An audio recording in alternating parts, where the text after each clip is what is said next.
So what I'd like to do now is go back to my GIA billing tracker and talk a little bit about how I use this to manage my billing. Okay. So we're on our billing tracker sheet here, and we talked a little bit about when we put the bills in, we also filled in this date so we know when we sent it to the Trails Bureau. And then if you don't see anything come back from them in 3 or 4 weeks, you're going to want to check with them. And the reason I say that is I've had situations where I've emailed it in and it's gotten lost. How, I don't know, but I ask them, did you get my billing one? It was for a total of X dollars. And they're like, no, I don't know where that is. So you've lost a few weeks. So you got to try and keep on top of this. If you're not hearing anything back on a billing in 3 weeks, I would be checking with the Trails Bureau to find out what's going on. And then again, you want to make sure when that bill comes in, so they can pay you in one of two ways. They either pay you by check or they pay you through an electronic funds transfer. We are signed up for electronic funds transfer, and I highly recommend that you do that because it's a lot faster than getting a check. And so when the electronic funds transfer comes in, they also send, usually as part of the initial email, they'll send a remittance, a statement of remittance, which says how much they're going to pay you. And so I immediately take a look at that statement of remittance and I add up how much I was expecting. And if it isn't the same, that's a big red flag to me that something's wrong. I put in for, $1,000 and they're only giving me 800. Something's wrong. So I'm going to want to check that out and find out why that's happening. It's an immediate call to the Trails Bureau in my book. But when that does come in, I fill in this payment amount here. So, and just to clarify, I do not put a payment confirm date based on the email that they sent me. I put a payment confirm date based on when this money shows up in our account. So when they do a wire transfer, the email comes in and then it's usually 3 days before it actually shows up in our account. So as soon as it shows up in our account, that's the date that I put in for my payment confirm date. And then I double check to make sure it matches what I sent in as a bill. And then in the case of GIA, I'll send it in as an RTP match every 3 or 4 weeks. I'll gather up, my billings and send it in as an RTP match. So same thing on the RTP billing. I sent it in on this date. Payment was confirmed on this date, and I check my payment amounts to make sure they match. This is a really handy tool for you guys to keep track of what's going on. It's not a problem if you're doing one billing, but if you're doing 7 or 8 billings, you can see how this gets out of control really, really quickly. And so having a way to look in one place and say, gee, I sent this in 3 weeks ago. Trails Bureau hasn't responded. Let me check into them and find out what's going on. And then, payments came in. Yep, it matches. We're good to go. So this little spreadsheet, Grant Management Spreadsheet, gets a lot of use during the season, keeping track of, the billing once you get into your project. Okay, any questions?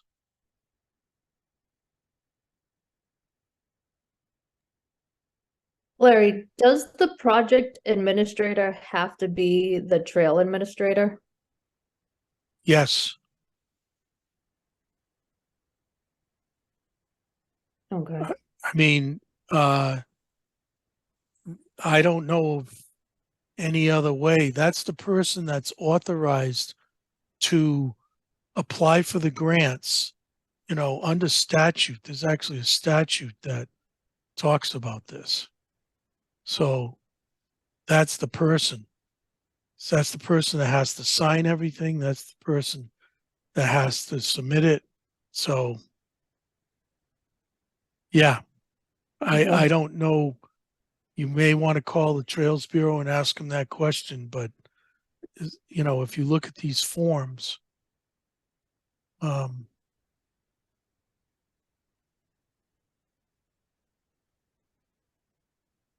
project administrator's signature.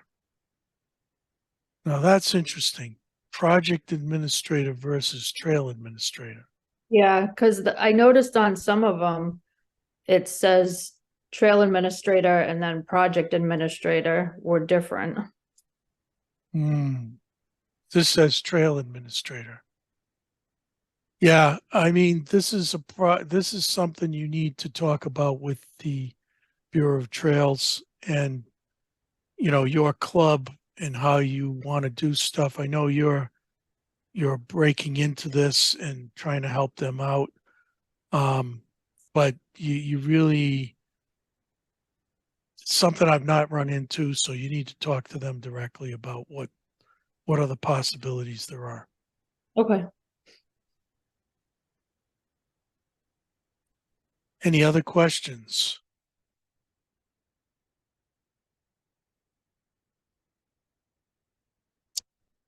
Okay, so your homework assignment is to create your new billing folders in your uh, tree, in your directory tree.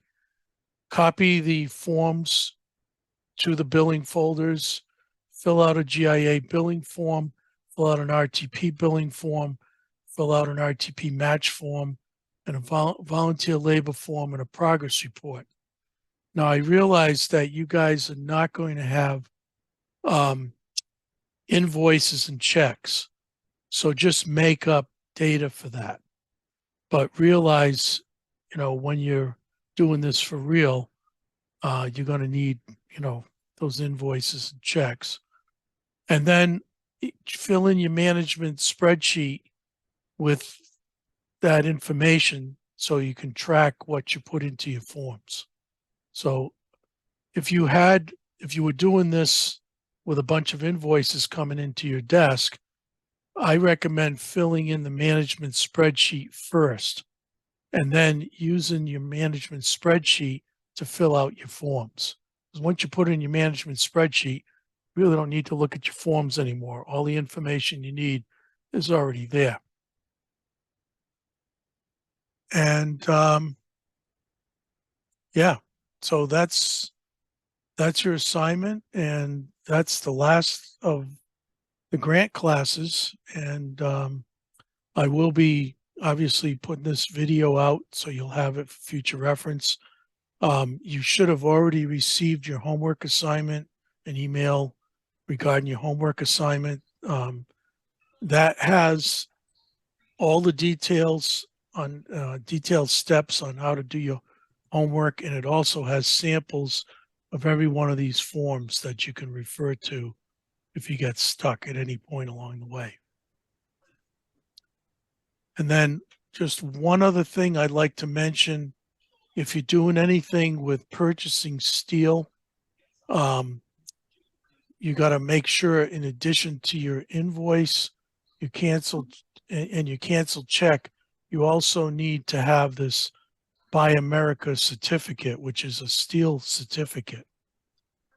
And just as a heads up, um, I found out that on the grant that I got approved on last year, and it was supposed to be the RTP grant that I got approved last year, was supposed to be working on this summer. It includes wood, some PT wood for redecking a bridge, and includes some plastic culverts, HDPE culverts, and it included a beaver deceiver, which is a way that you can keep a culvert from becoming plugged up by installing this kind of a contraption that's made up of wire mesh and culverts and a bunch of stuff. And what the Trails Bureau told me is that they are not going to allow me to buy any lumber. They're not going to allow me to buy the beaver deceiver, and they're not going to allow me to buy the plastic culverts because they do not have the proper certificate documentation from the feds. So, in other words, the steel that we've been buying over the past few years, there's these mill certificates that are basically like a birth certificate for the steel.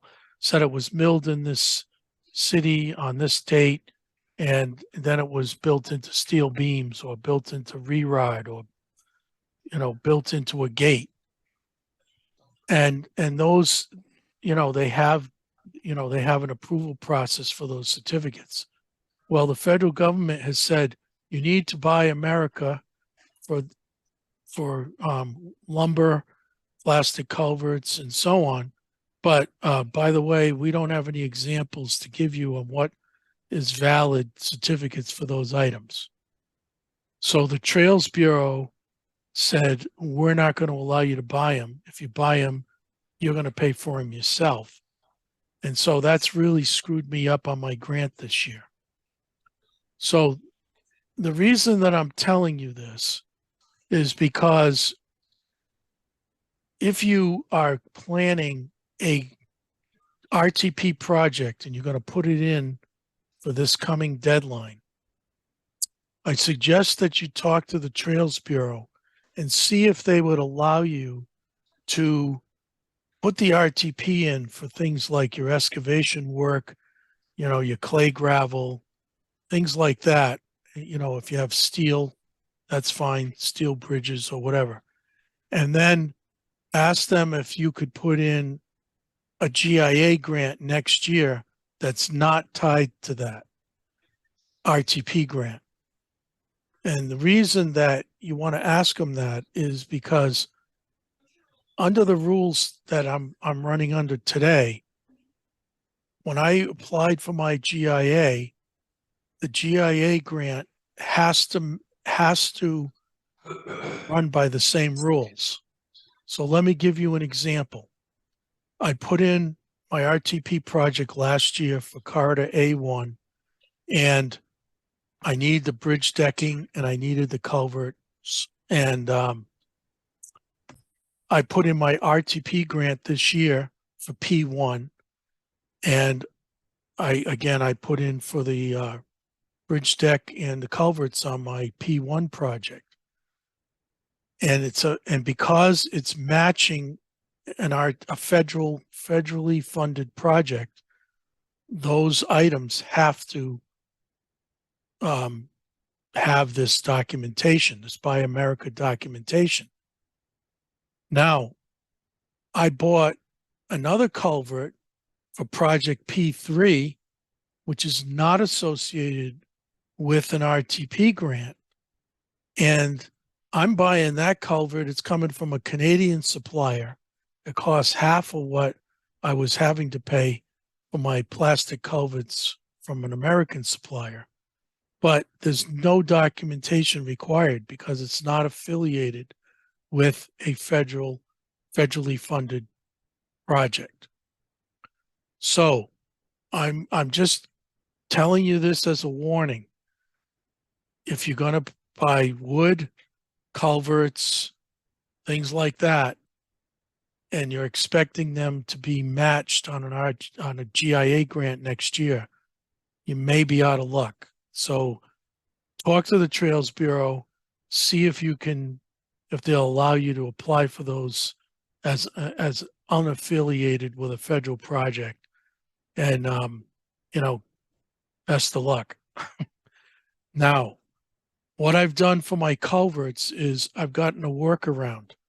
I found a culvert supplier in New York that is going to sell me my culverts in steel. And they do have the steel mill certificates that, we have used in the past for our steel gates and for our steel bridges. So that's how I'm getting around my culvert problem this year. The downside is those culverts cost 30% more than I put in my grant. So our club is going to be eating some money because I didn't know about this in time. But at least we'll be able to install those culverts when we have the excavator in the area. And as far as the bridge deck goes, I haven't found a way around that yet. What I'm thinking about doing is putting some swamp mats in over that bridge deck because the bridge deck is rotted and I'm worried about fully loaded dump trucks going over that. So I'm going to probably put some swamp mats on it for the summer so that we can safely ride, drive fully loaded dump trucks over it. And then at the end of the summer, we'll take those swamp mats out. And then next year, I'll apply for a unaffiliated state grant, a GIA grant for that bridge deck. So that way there, I'll be able to get a deck next year. Okay, any questions on what I just went over with all these rules and regs with Buy America?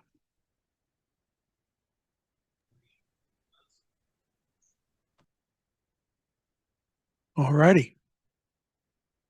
I think we're there. I think we're done. And I want to thank all of you for attending my class. And I wish you the best of luck on your future grant projects. And the door's always open. If you guys need to ask any questions, feel free to call or email, and I'll be happy to help you out in any way that I can.